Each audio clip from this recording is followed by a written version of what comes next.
What is going on? Welcome to my channel. I'm the covered call guy, and my goal is to create $120,000 a year in passive income using only covered call ETFs. Right now, it yields about $72,000 a year, $6,000 a month, $1,400 a week, and about $200 per day. I'm gonna be updating this probably December 30th, 31st. Hopefully I remember, but I'm gonna pray I hit my mark of $75,000 of projected annual income going into 2026. That is the goal. So hopefully I hit that mark. All right, legal disclaimer before we start this video. This content is for informational and educational purpose only and should never be considered financial, investment, or tax advice because I am not a licensed financial advisor, investment professional, or tax expert. All opinions expressed are my own and may be inaccurate or incomplete or just flat out wrong. So please always conduct your own due diligence and consult with a qualified licensed professional before making any financial or investment decisions. Remember, I am just some random idiot you found on YouTube, and I could be completely wrong. Now, today's video is going to be a follow-up on yesterday's video. If you didn't watch it, please watch it. Basically, acknowledging the critics and how I'm going to use return of capital, the other half of it, because I do intend to pass down my portfolio to my kids. So that is the goal, and this is how I'm going to use this tax, not a loophole, but the tax regulation that's there to create generational wealth. So let's get started. This is my playbook review. Okay, this is my playbook, right? The return of capital and step up strategy. This is how I plan to turn tax deferral into generational wealth. Now, again, I'm just going to try to put it there again for the legal and tax disclaimers. So listen up. This presentation is strictly for your education and entertainment purposes only. The information provided herein does not constitute legal, tax, or financial or investment advice for you. Because I am not your licensed attorney, certified public accountant, or registered financial advisor, tax laws, including ROC, reference, and specific litigation acts mentioned are complex, subject to interpretation, and may change over time. Your individual financial circumstances vary significantly. You should strictly consult with your own qualified professional advisors before implementing any strategies discussed in this presentation. Past performance of any tax strategies or investment vehicle is not indicative of your future results. Okay, I just had to say that again because I have my own tax accountant, I have my own tax attorney, and I have a estate planner, an estate attorney. And I text them. They don't live that far from me. I have the personal, they're for my disposal, right? So what I'm giving is my own due diligence, and I break it down to how I understand it, and not necessarily in a way I'm hoping you understand it, but that may not hold true. And also, this is strictly for Americans living in America. If you live somewhere else, I'm sorry. Hopefully, you can go and marry an American and make it a brokerage in America and be subject to this generational wealth plan that I use. Okay, I'm talking too much.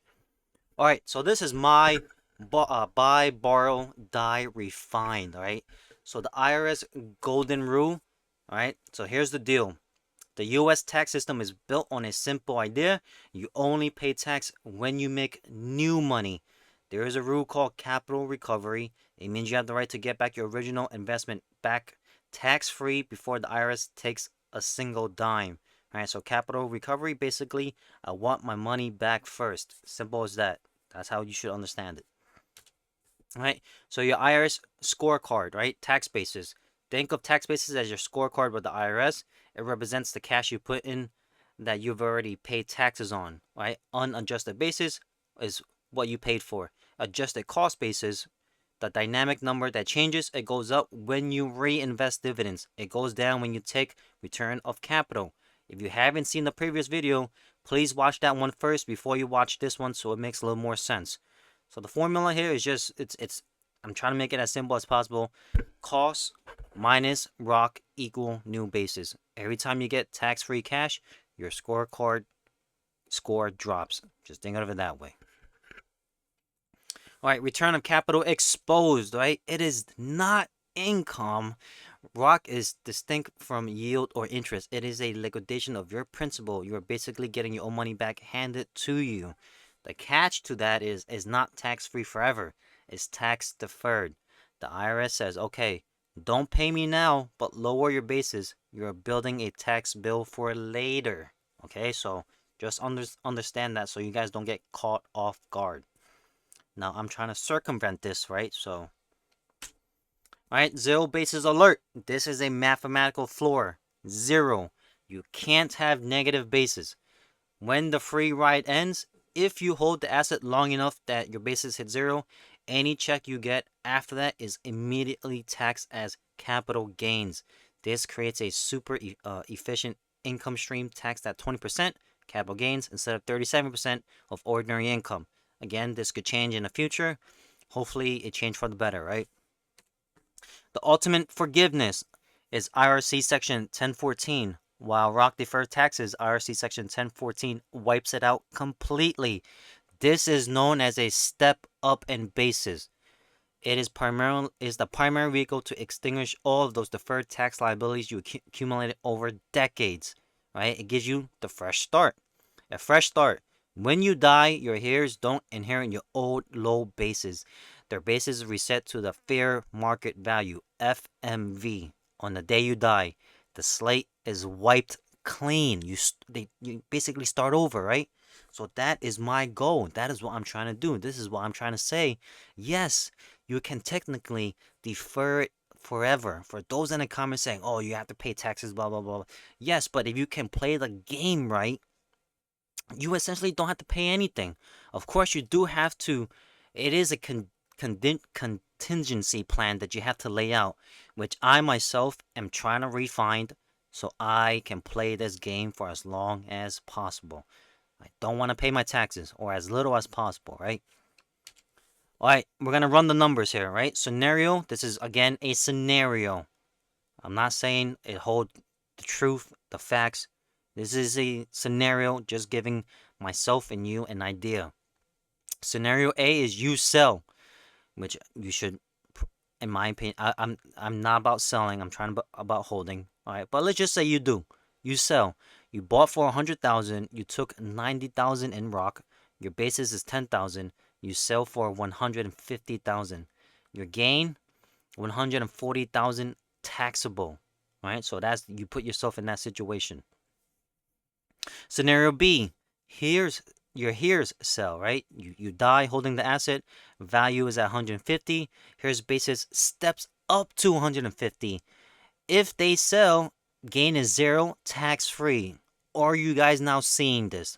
Or now just imagine over decades long, right? Obviously, hopefully it's not 150,000, it's 15 million.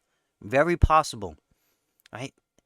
We'll talk about the number 15 million and why I chose it later down. But let's just say it's 15 million. And it's 15 million, as of now, 15 million tax free. All right. So, again, to the critics that say I'm wrong or I'm getting it confused, I'm not. I don't think I am. All right. The double dip advantage, right? So where you live matters. If you are in a community property state such as California, Texas, or Washington, you get a massive bonus. I don't live in those states, so double step up. When the first spouse dies, both half of the assets get stepped up. The survivor gets a totally refreshed tax shield instantly. All right, and then we have to do common law states, right? So in other states like New York, only the dead spouse half get the step up. The survivor is stuck with their old low basis. So where you live matters. All right, spoiler. IRD. Not everything gets wiped clean, right? So watch out for income in respect of descent. These are things like unpaid wages, traditional IRAs, or unbilled invoices. So you can't just cheat people out of their money, right? So this is not You can't. This is pretty. It's like you can't commit fraud here. All right. So the rule: if it's the money you earned but weren't paid yet, your heirs pay the income tax. No step up here. Pretty simple. Pretty straightforward, right? Closed-end funds, good versus ugly in my opinion.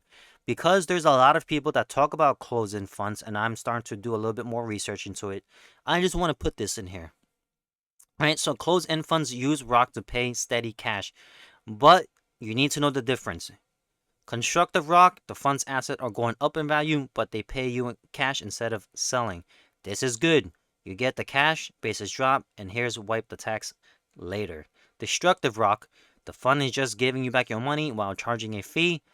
The NAV, net asset value, is crashing. This is what we want to avoid. Simple as that. Easy day, right? Corporate stocks, right? Simple but limited. For C Corps and REITs, real estate, the step up is easy. You here adjust the basis of stock to the trading price. The limitation, however, the step up only happens at the shareholder level. The company inside doesn't get a tax break. If the REIT sells a building, it creates a taxable event. Well, wait, there's a better way. Enter the jungle, MLPs, right? There are a few mentions in the comments on MLPs, so why not? I'm going to put it here. Master limited partnerships is what it means. These are the kings of this strategy. They own a heavy asset like pipelines, processing plants, and storage tanks. These structures allow for massive tax benefits that corporate stocks can't touch, right? So it's using the depreciation shield. These huge assets create non-cash deductions. You may get $2 in cash, but show zero in taxable income because of depreciation. It is the ultimate ROC machine. So these are pretty solid. These are good. I believe I did own a few MLPs, but when I converted over to strictly covered calls, I sold off. All right, the recapture dilemma.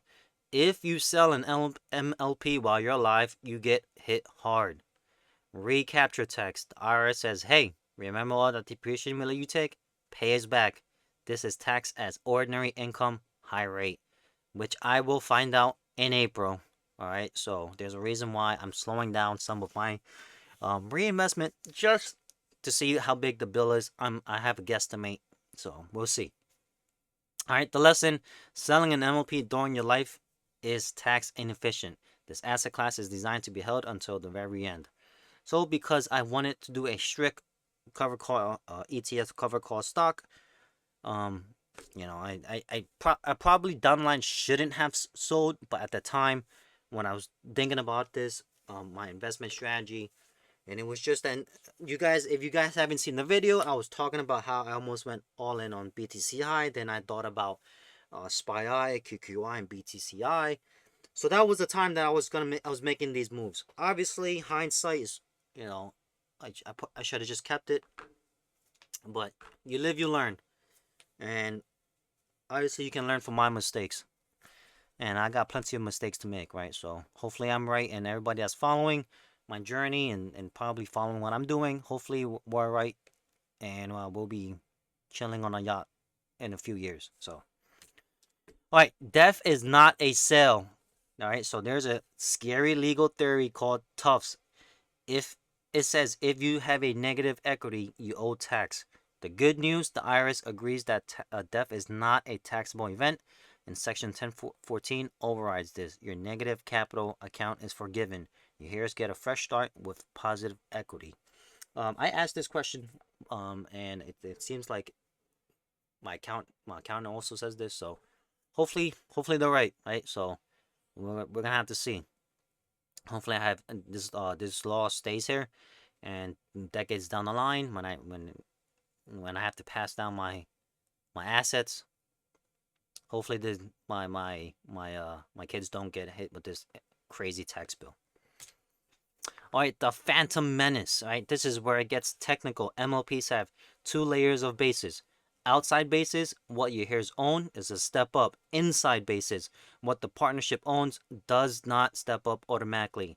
I think this is the trap here. If the MLP sells a pipeline, your heirs could owe tax on gains they never receive. All right, we're going to call this phantom income. The secret weapon of Section 754. To fix the Phantom Menace, you need Section 754 election. To fix here, the partnership elects to adjust the inside basis specifically for your hair. The result, the asset gets marked to market, the phantom gain disappear, your hair even gets new depreciation deductions. So when it comes to this point, obviously I think you guys should hire an actual tax accountant, a certified CPA, to look through all of your paperwork when a time happens, right? So I review my positions quite regularly with my accountant. I don't live far from my accountant, and I have their personal, so I kind of chat with them. I have them on retainment, so yeah. We talk a lot. Is it automatic for big public MLPs like Enterprise Products? Section 754 is a standard practice. They do it automatically to keep all shares equal. But general rule, never assume.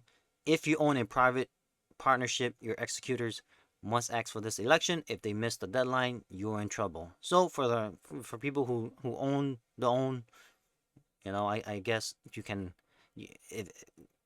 if you actually do, then I'm assuming you already have all of this online and you have a professional handling all this. All right, wiping out recapture. Remember that nasty recapture tax that I mentioned earlier? The good news, I think Section 754 election wipes it out. Because the assets are marked to market value, the IRS considers the slate clean. Ordinary income tax vanishes. I think that's what it means. I hope so, because in the future, I do plan to probably re-enter these type of stocks. All right, unlocking zombie losses. MLP losses are often suspended while you're alive. You can't use them. At death, the step-up eats these losses. If your step-up is 30,000 and you have 50,000 losses, you can deduct the remaining 20,000 on your final tax return. It's a final tax deduction you will ever get. All right, don't gift this. All right, so I'm gonna say stop. Do not gift low basis ROC assets while you're alive. Gifts use carry over basis. Your child inherits your zero basis and your huge tax bill. Always hold these until death to get the step up basis. Right? When I first started the channel and I made like probably 3 weeks ago, I made the first ROC video. I probably talked about it. But in most of my videos, for those who are new, I always talk about long-term, sustainable, holding it for multi-decade, holding it until you basically die. That is basically my goal, and my goal for like this, like making these videos for YouTube. Like you don't want to buy things in short term. It's not very beneficial. I mean, sure, if you're an active trader, I mean, this channel is never, I'm not really talking about active trading, but if you're active trader, sure. But in terms of, we're strictly talking about, return of capital. And if you are married or have kids and you plan to pass down your assets, this is something to think about. If you don't have an accountant, I highly recommend talking to one, hiring one for that hour or two, and just going over your paperwork, your ideas, your goals. It's worth it. At least in my opinion, it worked out well for me. There's a lot of questions that you can bring up. All right, the boomerang rule. Thinking of a loophole? I'll give it to my dying uncle, and he can will it back to me. All right, so yeah, I thought of this, but it is a nice try. The IRS is ahead of you and I. If you get the assets back within 1 year of gifting, Section 1014E denies the step up, you get your old basis back. So you do have to wait. I think it's a year. At least that's what I've been told and what I found. But if you want, you can even wait 3, 4, 5 years. But that's again something you have to trust your uncle with, that they're gonna give it back to you anyways. All right, compliance without tears, right? So let's comply without crying. Form 706 locks in fair market value at death. Form 8971 ensures consistency. The hearer must use the same basis value when the executor reported. And Schedule K1s, make sure box 20 shows Section 74B adjustment code. So I think these are the right forms. I mean, I obviously haven't used it yet, so I it's just what I'm from pulling out from my due diligence. But I think these are the right forms for now until it changes, because these forms can change periodically. All right, legislative reality check, right? Of as of right now, 2025. On July 4th, 2025, President Trump signed a Public Law 119-21. It's the One Big Beautiful Bill, right? What it means, um, he saved the step up preserved, I believe. The strategy is safe for now. E-state exemption raised to 15 million. Remember, I was talking about 15 million mark. You can do this without worrying about e-state tax unless you are over 15 million. At that point, whatever this is generational wealth at this point, right? You're gonna pass down 15 million and you pay a little bit of taxes after that. All right, Grantor trust update. There is a new nuance. Revenue ruling 23-02. If you put assets in an irrecurable trust, I'm probably saying that wrong, to avoid estate tax, you lose the step up. The new strategy, since the exemption is now 50 million, you might want to intentionally keep assets in your estate to guarantee the step up. Something I will probably go over with my estate attorney. I talk tax wise frequently, but every year I like to review, sit down, and actually go do all the paperwork. Something you guys should think about once. I mean, you should always have it, no matter how big your portfolio is. But it's just something you guys, if you don't have one, you should at least talk to one. Of course, if you can afford it, but if you're investing, I'm pretty sure you can put some money aside for a talk with a professional. All right, strategy synthesis. I broke it down. This is the easiest way, I think.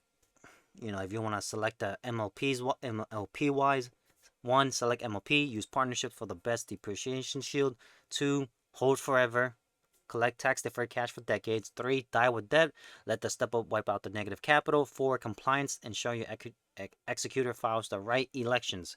0% effective tax rate. So that's the strategy for that.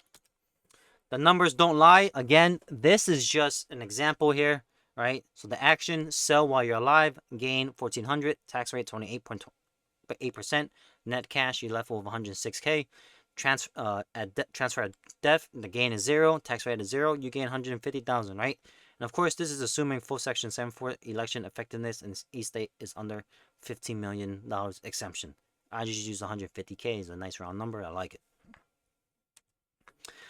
If I just saved you millions, right? If you learned something new about beating the IRS legally, smash that button, subscribe, like, comment.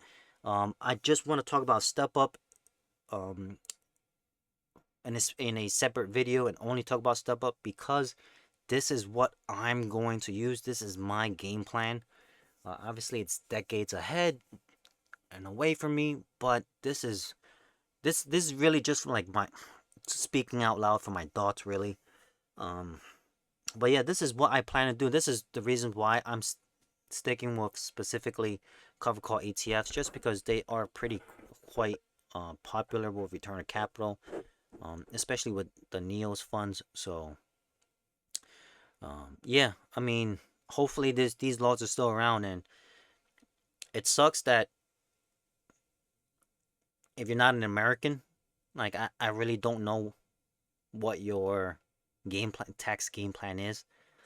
I mean, you could try and go ahead and go leave it in the comments looking for a marriage, and try to get your visa to come. But yeah, this is my game plan. And if you're an American, live in America, was this part of your game plan? If you're about to get married, or you're married, or you're expecting kids, is this now part of your game plan? It's something that you can think about. Hopefully, I opened your view. I educated you, gave you something informative. If I did, give me a like, subscribe, leave it in the comments if it was good or bad. All right, catch you guys on next. Thanks for watching. Stay tuned.